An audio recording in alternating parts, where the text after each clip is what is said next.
दिवशी आम्ही आनंदवनला गेलो. आनंदवनात ताईंना भेटलो, बाबांना भेटलो, सगळं काम पाहिलं. सोमनाथला गेलो. कॅम्पचं काय असतं, कॅम्पची माती, ती उचललेली माती, त्या मातीनं किती लोक घडवली, त्या मातीचं दर्शन घेतलं. नंतर हेमलकशाला गेलो, तिथे प्रकाश भाऊंचं काम दाखवलं. पुन्हा आनंदवनात आलो. 15 दिवस आम्ही आनंदवनामध्ये राहिलो. महारोग्यांचं काम पाहिलं.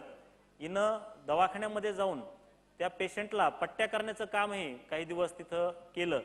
आणि मग नंतर ताईला बाबांना भेटण्याचं बोलण्याचा जास्त वेळ तिथे आमचा गेला.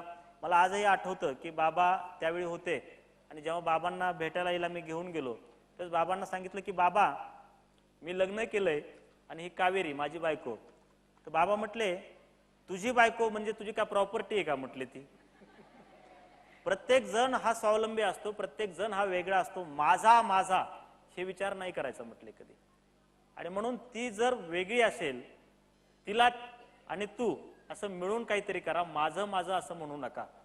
आणि मग शेवटी 15 दिवस राहिल्याच्या नंतर खूप आमची चर्चा, खूप असं बोलणं आणि अनेक लोकांना, सदाशिव ताजने, सुधाकर कडू, डॉक्टर पौळ, ज्यांनी लोकांनी जीवन समर्पित केलेलं हिनं पाहिलं. मी तर अगोदरच पाहिलेलं होतं. आणि मग हिलाही असं वाटू लागलं की तुम्ही जे चाललात तो मार्ग अतिशय योग्य आहे, त्या मार्गावर आपल्याला चालायला काहीच हरकत नाही. आता इथं मी तुम्हाला थोडस थांबून कावेरीताईंकडे येणार आहे. कावेरीताई, या व्यक्तीबद्दल लग्नाच्या आधी तुम्हाला काय काय माहिती होतं? लग्नाच्या अगोदर म्हणजे आता आम्ही नातेवाईकच असल्यामुळं ओळख तशी चांगली होती, पण त्यांचे विचार वगैरे आवडायचे मला, कारण मला पुस्तक वाचण्याचा खूप छंद आहे. बर, मी साधनाताईंचं समीदाई पुस्तक वाचलेलं होतं. अच्छा, म्हणजे लग्नाच्या आधी साधनाताईंचं समीदाई पुस्तक वाचलेलं होतं. बर, आणि ते पुस्तक वाचल्याच्या नंतर बाबांच्या कार्याची माहिती म्हणजे वाचून मला झालेली होती. म्हणजे आनंदवन वगैरे मी काही असं पाहिलेलं नव्हतं. मग लग्न झाल्याच्या नंतर मलाही वाटलं की आपण आनंदवन मध्ये जावं, तिथं मग हे 15 दिवस सगळे झाले, तुम्हाला त्या 15 दिवसांनी काय दिलं तिथल्या आनंदवन? आनंदवनच्या ज्यावेळेस मी प्रथम आनंदवन मध्ये गेले त्यावेळेस मला एक स्वर्गामध्ये पदार्पण केल्यासारखं असं वाटलं. आणि देवदेव जे म्हणतात ते साधनाताई आणि बाबा यांना पाहिल्याच्या नंतर मला प्रत्यक्ष देवाचं दर्शन तिथे झालं. ते पाहिल्याच्या नंतर म्हणजे कुष्ठरोग्यांच्या कामाचं, अंध अपंग या सगळ्यांसाठीच बाबा तिथे काम करत होते. हे पाहिल्याच्या नंतर माझ्या मनाने म्हणजे असं हे केलं की आपण आनंदवन मध्ये राहून इथंच काहीतरी काम करावं म्हणून. बरोबर. मग तसं आम्ही दोघं जण बाबांना बोललोही, तर बाबांनी त्यावेळेस आम्हाला सांगितलं की आनंदवनचं काम तर सुरूच आहे म्हटले. आता इथं कुष्ठरोग्यांची समस्या होती म्हणून मी ते काम सुरू केलं, पण तुमच्या इकडे वेगळ्या समस्या काहीतरी असतील, कारण गाव बदललं की समस्या बदलते, प्रदेश बदलला की समस्या बदलते. मग तुमच्या इकडली काय समस्या आहे ते अगोदर शोधा आणि त्याच्यावरती काम करायला सुरुवात करा. म्हणजे तुम्हाला बाबांनी सांगितलं की तुमच्या जागी परत जा, तुमच्याकडची समस्या शोधा आणि त्याच्यावरती तुम्ही काम करा. हा मंत्र घेऊन तुम्ही दोघे जण इथं आला. आता कावेरीताई, यांचं जे लग्न करायचं कुटुंबाने ठरवलं होतं ते त्यांच्या दृष्टीने हा मुलगा मार्गाला लागावा म्हणून. आता पत्नी अशी मिळाली की तिनं ह्या पतीचा मार्ग स्वीकारला, त्यांच्याकडून तुम्हाला काही विरोध झाला का? मग हो, म्हणजे आल्याच्या नंतर आम्ही सगळ्यांना आमचा विचार सांगितला की आजपासून आम्ही इथं म्हणजे समाजसेवेचं काम करणार आहेत. बाबांकडून आम्ही तसा वसा घेतला आणि तेच करणार आहेत. तर मग माझ्या आई वडिलांचा, यांच्या आई वडिलांचा विरोध झाला की त्याचं तर डोकं पहिलंच फिरलेलं आहे पण तुलाही डोकं फिरवून घ्यायची काही गरज नाहीये. बरोबर. तोही चांगला शिकलेला आहे, तूही चांगला शिकलेला आहे, तू काहीतरी चांगलं निर्माण करशील म्हणून तुझं लग्न लावून दिलं होतं. मग तूही नोकरी कर किंवा त्यालाही नोकरीसाठी प्रेरित कर, सांग तसं. तर मी त्यांना सांगितलं की नाही, आता तुम्ही काही सांगितलं तरी आमचा निर्णय पक्का झालेला आहे, त्याच्यामध्ये कसल्याही प्रकारचा बदल होणार नाही. बर, म्हणजे त्या माझं वरून आमचं वरती तुम्ही आला, हा आमचा निर्णय आहे आणि आम्ही ते करणार आहोत. आता हा जो मुद्दा आहे ना की तुम्ही जिथे कामाला सुरुवात केलीत की ऊस कामगारांची मुलं, की ज्या ऊस कामगार जे असतात त्याच्यामधले आई आणि वडील जे असतात ते जवळजवळ 6-6 महिने घरापासून दूर राहतात. आणि ती मुलं जी असतात ती अगदी 4-5 वर्षाच्या पासूनची मुलं असतात. ती कुठलाही आधार त्यांना नसताना ते घरात राहतात किंवा कोणीतरी कुटुंबातली माणसं त्यांच्याकडे पाहतात. या उपेक्षित मुलं आहेत, तमाशा कलावंतांची मुलं आहेत, ज्यांना गरजेसाठी शरीर विक्रय करावा लागतो अशा महिलांची मुलं आहेत, या सगळ्या मुलांच्या पर्यंत पोहोचावं आणि त्यांच्यासाठी काहीतरी करावं, हा विचार तुमच्या मनात कसा निर्माण झाला? सुरुवातीला जेव्हा काम करावं असं वाटलं तर त्यावेळेस बाबांनी सांगितलं तुमच्या भागातल्या समस्या बघा. बरोबर. माझ्या भागातली समस्या अगोदर होती ऊसतोड कामगारांची मुलं. बर. तर ऊसतोड कामगारांचं जीवन मी जवळून पाहिलेलं आहे, कारण आमचा जो बालाघाटाचा जो परिसर आहे तो हा परिसर आज जर तुम्ही आला तर 80% स्थलांतरित झालेला परिसर असतो आणि 0 ते म्हणजे मूल जन्माला येतं कधी कधी ऊसाच्या फाडातच अशी परिस्थिती. आणि मग ते मुलं त्यांच्याबरोबर पालकांबरोबर जातात, त्यांचं शिक्षण होत नाही, ठेवण्याची गावाकडे व्यवस्था नसते. तर या मुलांच्या आणि याच्या जोडीनं अनाथ मुलांच्या शिक्षणासाठी आणि त्यांच्या पालनपोषणासाठी आपण प्रकल्प उभा करावा, हे काम सुरुवातीला सुरू करावं. आणि जागा? हां, तर जागेचं जे होतं तर मग आता आमच्या खिशात तर दमडी नव्हती, 1 रुपयाही नाही आणि घरच्यांना जर सांगितलं तर घरचे या कामासाठी पैसे द्यायलाही तयार झाले नसते आणि नव्हतेही. तर मग जागा कशी शोधावी, तर एक कसंच फिरत फिरत आमच्या शेतामध्ये गेलो आणि बाबांचं एक वाक्य आठवलं की तुम्ही असं जेव्हा ठरवाल की काम सुरू करायचंय, मग मोठी इमारत पाहिजे, मोठं काहीतरी पाहिजे, तर असं तुमचं काम कधी सुरू होणार नाही. तर तुम्ही आहे त्या परिस्थितीमध्ये मिळेल त्या साधनामधून काम सुरू केलं पाहिजे आणि जेव्हा तुमच्या मनामध्ये येईल की एखादं काम आपण सुरू केलं पाहिजे तेव्हाच ते सुरू झालं पाहिजे. त्याचं कारण असं की प्रेरणा ही अल्पजीवी असते, असं बाबा नेहमी म्हणायचे. प्रेरणा ही अल्पजीवी असते. वाटल्याच्या नंतर ते सुरू नाही झालं तर काही दिवसाचा काळ निघून जातो आणि काळाबरोबर माणसाच्या संकल्पनाही बदलतात, विचारही बदलतात. म्हणून मी विचार केला की आपली ही जी जमीन आहे घरची जमीन, तर घरच्या जमिनीचा हो जो 8-9 एकरचा जो तुकडा आहे अगोदरचा, तर हा तुकडा आपण अगोदर संस्थेला द्यायचा आणि वडिलांना मागायचं, आई वडिलांना सांगायचं की इथं आम्हाला काम सुरू करायचं म्हणून. पण मग त्यांनी विरोध नाही केला? तर मग घरी जेव्हा आम्ही दोघांनी सांगितलं की हे असं असं करायचंय आणि ह्या जमिनीमध्ये आम्हाला काम सुरू करायचंय, तर वडील इतके भडकले, कारण ते मिलिटरी मधले, त्यांना राग खूप लवकर येतो. तर ते इतके भडकले की तुला आता हे काय सुचायला लागलं म्हणून. तर मी त्यांना सांगितलं की ऊसतोड कामगाराची मुलं आहेत, अनाथ मुलं आहेत, त्यांना सांभाळायचंय, इथं शेतामध्ये काम सुरू करायचंय आणि ती जमीन आमची बागायती असणारी जमीन, म्हणजे अतिशय पीक पाणी देणारी ती जमीन, काम सुरू करायचंय. तर वडील म्हटले की ह्या समस्या सगळ्या आहेत, पण तुला त्याचं काय पडलंय.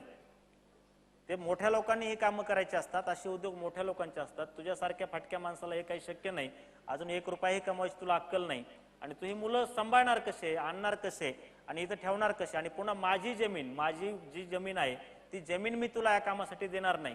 पुन्हा एक संघर्ष सुरू झाला घरामध्ये. तर संघर्ष इतका सुरू झाला, आई वडील माझ्या विरोधात, आम्ही दोघं ठामपणे त्याच बाबतीवर. बरोबर. आणि मग सांगितलं की जी भावकी असते ती जी लोक, जवळची लोक, त्या लोकांनी वडिलांचे कान भरायला सुरुवात केली की ही जमीन जी आहे, इतकी चांगली जमीन, 8-9 एकर मध्ये जी जमीन आहे, ती जमीन जर तुम्ही असं कुठं जरी दान द्यायची म्हटले तर ही जमीन मिळत नसते. अशा संस्थांचं काही खरं नसतं. कितीतरी संस्था आल्या गेल्या, पुन्हा ती जमीन तुम्हाला विकता येणार नाही, त्या जमिनीचा तुम्हाला काही उपयोग होणार नाही आणि मग त्याचा उपयोग काय, तुझे पैसे सगळे जाणार. आणि मग वडिलांना ते पटायचं. मग घरी खूप आमच्या दंगा मस्ती, वडील बोलत नसायचे. आणि मग आईला एक दिवशी मी आईला भेटलो आणि तिला बाजूला बोलून घेऊन सांगितलं की मी एकुलता एक आहे, मान्य आहे तुला. ती म्हटली हो.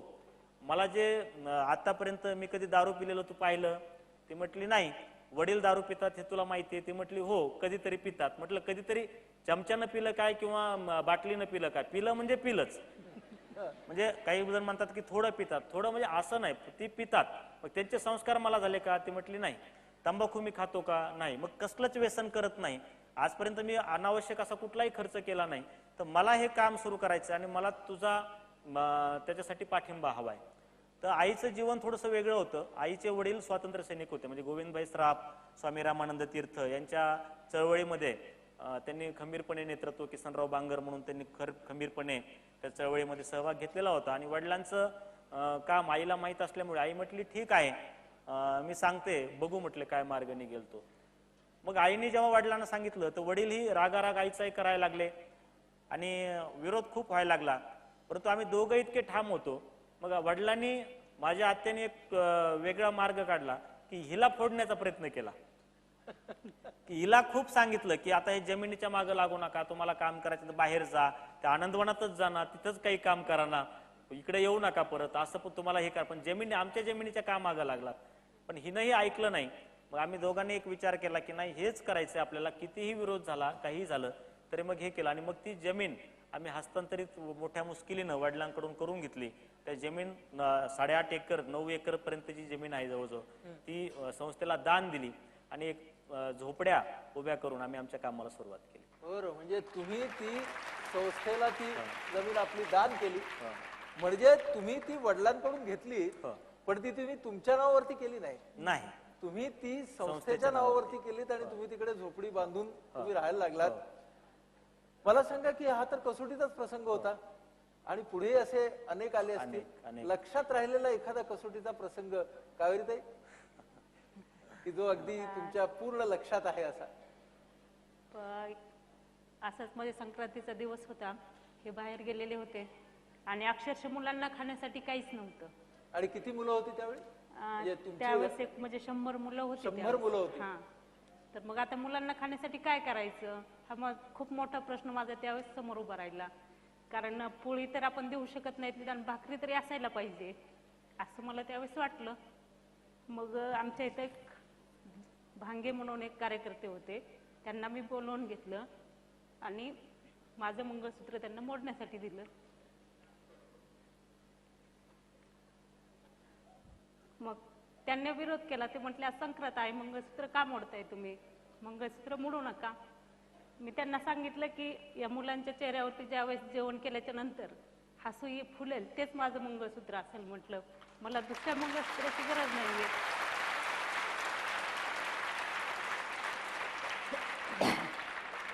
आणि मग भगवान भांगे ते मंगळसूत्र सोनाराकडे घेऊन गेले आणि ते मोडलं. मग त्या आलेल्या पैशातून मी धान्य खरेदी केलं आणि मुलांना जेवायला वाटलं. म्हणजे हो,